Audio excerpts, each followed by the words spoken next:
ओम श्री विष्णुवै नमः।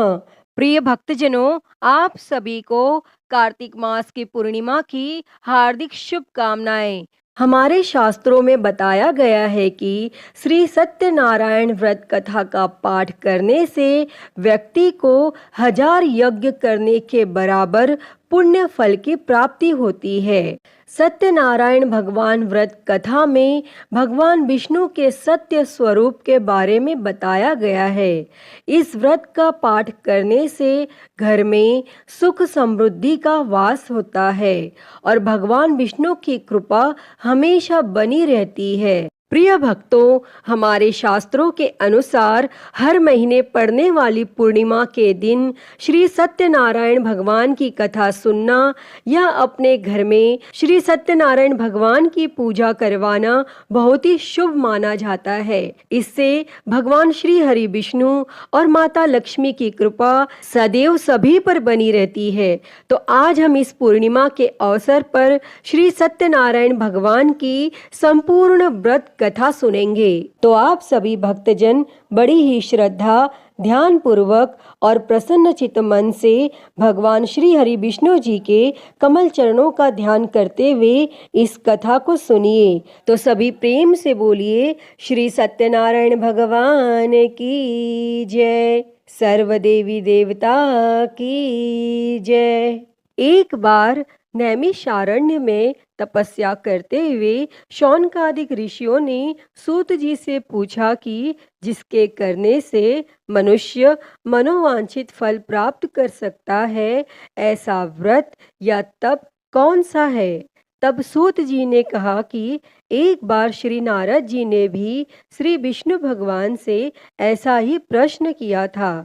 तब श्री विष्णु भगवान ने उनके सामने जिस व्रत का वर्णन किया था वही मैं आपसे कहता हूँ। प्राचीन काल में काशीपुरी में एक अति निर्धन और दरिद्र ब्राह्मण रहता था। वह भूख प्यास से व्याकुल हो भटकता फिरता था। एक दिन उसकी दशा से व्यतीत होकर विष्णु भगवान ने बूढ़े ब्राह्मण के रूप में प्रकट होकर ब्राह्मण को सत्यनारायण व्रत का विस्तार पूर्वक विधान बतलाया और अंतर ध्यान हो गए।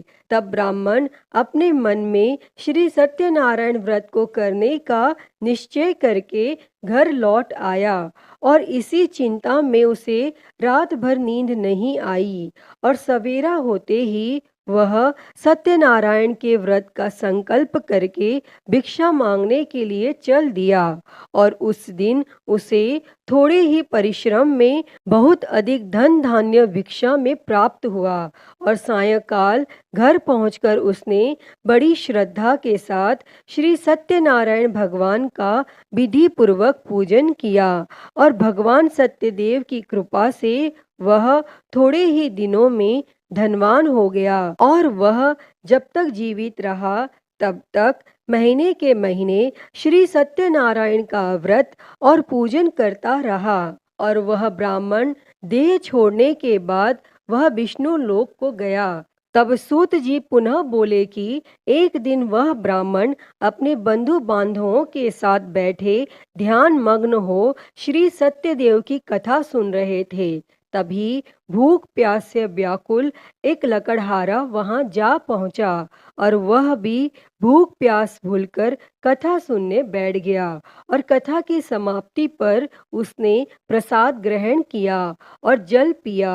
फिर उसने ब्राह्मण से इस कथा के बारे में पूछा तो उसने बताया कि यह सत्यनारायण जी का व्रत है जो मनोवांछित फल देने वाला है। पहले मैं बहुत दरिद्र था और इस व्रत के प्रभाव से ही मुझे यह सब वैभव प्राप्त हुआ है।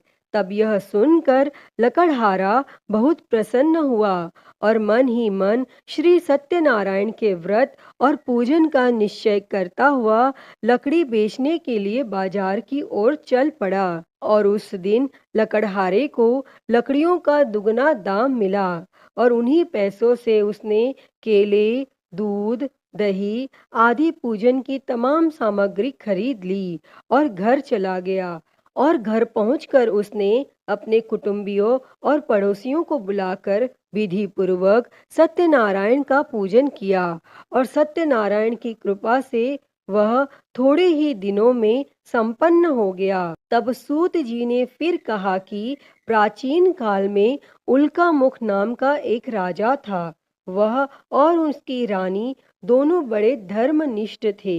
एक समय राजा रानी भद्रशिला नदी के किनारे श्री सत्यनारायण की कथा सुन रहे थे कि एक बनिया भी वहां आ पहुंच गया।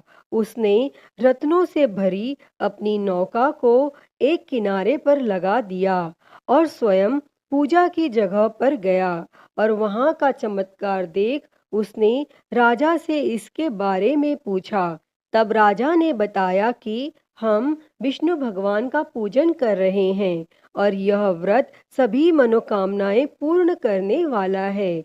तब राजा के ऐसे वचन सुन और प्रसाद पा बनिया अपने घर चला गया और घर पहुंचकर उसने अपनी पत्नी से व्रत का सब वृत्तांत कहा और संकल्प किया कि मैं भी संतान होने पर यह व्रत करूंगा। और उसकी पत्नी का नाम लीलावती था और सत्यदेव की कृपा से वह कुछ ही दिनों बाद गर्भवती हो गई और 10 महीने पूरे होने पर उसने एक कन्या को जन्म दिया। कन्या का नाम कलावती रखा गया और वह चंद्रमा की कलाओं के समान नित्य प्रति बढ़ने लगी। एक दिन अवसर पाकर लीलावती ने अपने पति को सत्यदेव का व्रत करने की बात याद दिलाई तो उसने कहा कि मैं यह व्रत कन्या के विवाह के समय करूंगा। और यह कहकर बनिया अपने कारोबार में लग गया और जब उसकी कन्या विवाह के योग्य हो गई तो उसने दूतों द्वारा खोज कराकर कंचनपुर नगर के एक बनिए के सुंदर सुशील और गुणवान बालक के साथ विवाह कर दिया। फिर भी बनिए ने सत्यनारायण का व्रत नहीं किया और इससे श्री सत्यनारायण अप्रसन्न हो गए। और कुछ दिनों बाद बनिया अपने दामाद को साथ लेकर समुद्र के किनारे रत्नसारपुर में व्यापार करने लगा। एक दिन रत्नसारपुर के राजा चंद्रकेतु के खजाने से चोरों ने बहुत सा धन चुरा लिया। तब राजा के सिपाही चोरों का पीछा कर रहे थे। चोरों ने जब देखा कि सिपाहियों से बचना कठिन है तो उन्होंने राजकोष से चुराए हुए तमाम धन को एक जगह फेंक दिया और स्वयं भाग गए। और वहीं बनिए का डेरा था और सिपाही चोरों को ढूंढते हुए उसी जगह पहुंच गए और उन्होंने दोनों बनियों को चोर समझकर पकड़ लिया। तब राजा ने दोनों बनियों को जेल में डालने का आदेश दिया और उनका धन कोष में जमा करा दिया। और यहाँ श्री सत्यदेव के कोप से लीलावती और कलावती भी बड़े दुख से दिन काट रही थी। एक दिन कलावती भूख प्यास से बहुत व्याकुल होकर एक मंदिर में चली गई। वहां श्री सत्यनारायण की कथा हो रही थी और वहीं बैठकर उसने कथा सुनी और प्रसाद लेकर रात होने पर घर पहुंची। तब माता के देरी का कारण पूछने पर उसने सब बात कह दी। उसकी बात सुनकर लीलावती को अपने पति की भूली बात याद आ गई और उसने श्री सत्यदेव के व्रत का निश्चय किया और उसने अपने बंधु बांधवों को बुलाकर श्रद्धा पूर्वक कथा सुनी और विनम्र भाव से प्रार्थना की कि मेरे पति ने संकल्प करके जो आपका व्रत नहीं किया उसी से आप अप्रसन्न हुए थे। अब कृपा करके उसका अपराध क्षमा करें। लीलावती की प्रार्थना से श्री सत्यदेव प्रसन्न हो गए और उसी रात्रि में श्री सत्यदेव ने राजा चंद्रकेतु को स्वप्न में दर्शन देकर कहा कि प्रातः काल होते ही दोनों बनियों को जेल से छोड़ दो और उनका सभी धन उन्हें लौटा दो, वरना पुत्र और पौत्र समेत तुम्हारा राज नष्ट हो जाएगा। और इतना कहकर श्री सत्यदेव तो अंतर ध्यान हो गए और राजा ने भी सबेरा होते ही दोनों बनियों को मुक्ति का आदेश दिया और साथ ही उनका धन उन्हें लौटा दिया और बहुत सम्मान पूर्वक उन्हें विदा किया। तब दोनों बनिए आनंदित हो अपनी नौका लेकर घर की ओर चल पड़े। तभी श्री सत्यनारायण भगवान सन्यासी के वेश में उनके समीप आए और बोले कि तुम्हारी नौका में क्या है। तब बनिए ने हंसते हुए उत्तर दिया कि नौका में लता पत्रों के सिवाय और कुछ भी नहीं है। यह सुनकर दंडी स्वामी ने कहा कि तुम्हारा वचन सत्य हो। तब स्वामी के चले जाने पर बनिए ने देखा कि नौका हल्की होकर ऊपर को उठ रही है। तब उसे बड़ा कौतूहल हुआ और जैसे ही देखा कि बेहोश होकर गिर पड़ा। किंतु दामाद ने कहा कि इस प्रकार घबराने से काम नहीं चलेगा, यह सब उन्हीं स्वामी की करामात है। चलकर उनसे प्रार्थना की जाए तो फिर वैसा ही हो जाएगा। तब दामाद की बात मानकर बनिया स्वामी के पास पहुंचकर उनके चरणों में गिर पड़ा और बार बार उनसे क्षमा मांगने लगा और उनकी विनीत प्रार्थना से भगवान ने प्रसन्न होकर उसे इच्छित वरदान दिया और स्वयं उसी जगह अंतर्ध्यान हो गए। तब बनियों ने नाव के पास जाकर देखा तो वह धन रत्नों से भरपूर थी। तब उन्होंने वहीं श्री सत्यदेव का पूजन किया और कथा सुनी। फिर वह घर की ओर चल दिए और अपने नगर के समीप पहुंचकर बनिए ने लीलावती के पास अपने आने का समाचार भेजा और लीलावती उस समय श्री सत्यनारायण की कथा सुन रही थी। तब उसने अपनी पुत्री कलावती से कहा कि तुम्हारे पति और पिता आ गए हैं, मैं उनके स्वागत के लिए चलती हूँ। तुम भी प्रसाद लेकर शीघ्र ही नदी तट पर पहुंच जाना। और कलावती प्रसन्नता के कारण इतनी विमुग्ध हो गई कि वह कथा का प्रसाद लेना भी भूल गई और तुरंत ही नदी के तट की ओर दौड़ पड़ी। और वह ज्यों ही नदी के किनारे पहुंची त्यों ही उसके पति समेत नौका जल में डूब गई। और यह देख बनिया हाहाकार करके छाती पीटने लगा और लीलावती भी दामाद के शोक में विलाप करने लगी। और कलावती अपने पति की खड़ाऊ लेकर सती होने को तैयार हुई। तभी आकाशवाणी हुई कि हे वणिक, तेरी कन्या सत्यनारायण के प्रसाद का निरादर करके अपने पति से मिलने के लिए आतुर होकर दौड़ी आई है। यदि वह प्रसाद लेकर फिर आए तो उसका पति जी उठेगा। और यह सुन कलावती घर की ओर दौड़ पड़ी और श्री सत्यनारायण का प्रसाद लेकर नदी के किनारे आई तो क्या देखती है कि उसके पति समेत नौका जल पर तैर रही है।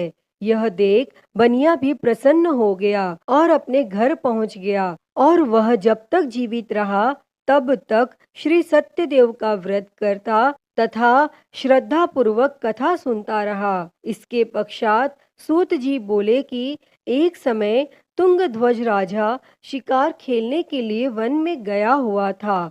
वहां उसने देखा कि एक बरगद के वृक्ष के नीचे बहुत से गोप ग्वाले इकट्ठे होकर श्री सत्यनारायण की कथा सुन रहे हैं। तब राजा ने न तो श्री सत्यनारायण को नमस्कार किया, न ही पूजन के पास गया। तब गोपगण राजा को देखकर स्वयं प्रसाद लेकर उसके पास आए और प्रसाद को राजा के सामने रख दिया। लेकिन राजा ने प्रसाद की कुछ परवाह न की और महल की ओर चला गया। और राजद्वार पर पहुंचते ही राजा को मालूम हुआ कि उसके पुत्र पौत्र और धन संपत्ति सब नष्ट हो गए हैं। तब उसे वन की घटना स्मरण हो आई और उसने विचार किया कि श्री सत्यदेव के प्रसाद का निरादर करने के कारण ही मुझे यह दुख प्राप्त हुआ है।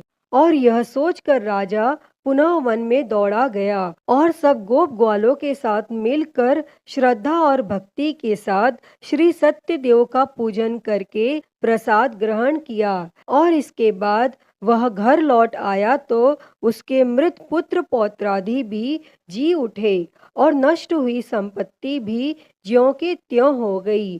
तब से राजा जीवन भर समय समय पर श्री सत्यदेव का व्रत और पूजन करता रहा।